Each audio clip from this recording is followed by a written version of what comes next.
À noter une visite remarquée aujourd'hui en Russie, celle de l'émissaire de Donald Trump, Steve Witkoff, qui se trouve aujourd'hui à Moscou, alors que ces deux hommes vont se rencontrer dans les prochaines heures à l'occasion, ou plutôt en marge de ce forum économique mondial de Davos. Volodymyr Zelensky, le président ukrainien, est attendu du côté de la Suisse aujourd'hui pour s'entretenir donc avec le président des États-Unis. Pour parler de tout cela, on retrouve notre correspondant à Kiev, Gulliver Krak. Bonjour Gulliver.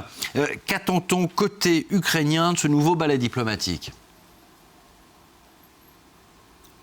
Alors Volodymyr Zelensky avait dit qu'il n'irait à Davos pour rencontrer le président américain que s'il y avait quelque chose à signer, soit un document sur les éventuelles garanties de sécurité que les États-Unis apporteraient à l'Ukraine en cas d'accord de paix, soit un accord sur ce une possibilité que les États-Unis investiraient jusqu'à 800 milliards de dollars en Ukraine pour la reconstruction après la guerre. En fait, c'est beaucoup plus vague que cela. C'est des idées d'intention de peut-être investir et ça pourrait atteindre une telle somme, mais c'est présenté par les autorités ukrainiennes comme une grande victoire si c'est signé. Volodymyr Zelensky avait dit que ses équipes lui avaient dit qu'il y avait du progrès, mais il n'est toujours pas clair si ce document ou un autre sera signé. Le président ukrainien avait aussi dit qu'il se rendrait à Davos s'il pensait qu'il y avait quelque chose à obtenir en termes d'assistance supplémentaire pour les réparations au réseau électrique et la protection aussi des installations, des installations critiques. Gulliver, l'actualité autour du Groenland a éclipsé la situation en Ukraine ces derniers jours.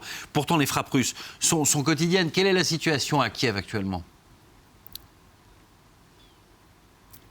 Alors, je pense que dans toute la capitale, il y a plus d'heures sans électricité qu'avec électricité. Il y a encore un certain nombre de résidences de bâtiments qui sont sans chauffage ou bien qui ont le chauffage réduit.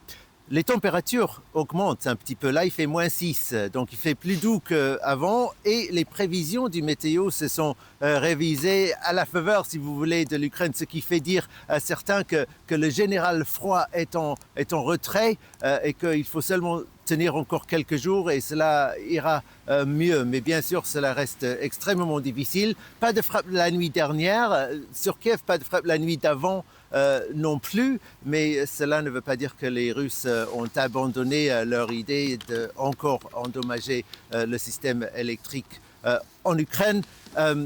Et on va voir qu'est-ce qui va se passer dans les jours qui viennent. L'Ukraine a subi une perte très importante en termes de personnel. Hier, Oleksiy Brecht, chef ingénieur à Ukrenergo, la compagnie d'électricité, a été tué en réparant quelque chose par un...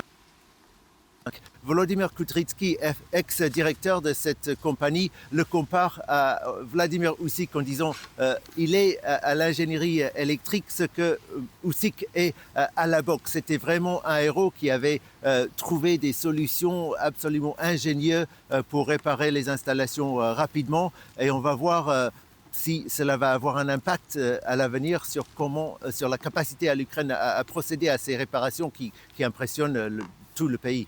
La coupure d'électricité qui ont parfois un impact sur les liaisons avec l'Ukraine. On a parfois été un peu coupé par moment, Gulliver, mais on a compris l'essentiel ce matin. Merci beaucoup, Gulliver Krak, depuis Kiev. Pour France 24, ne le soyez pas, c'est pas de votre faute.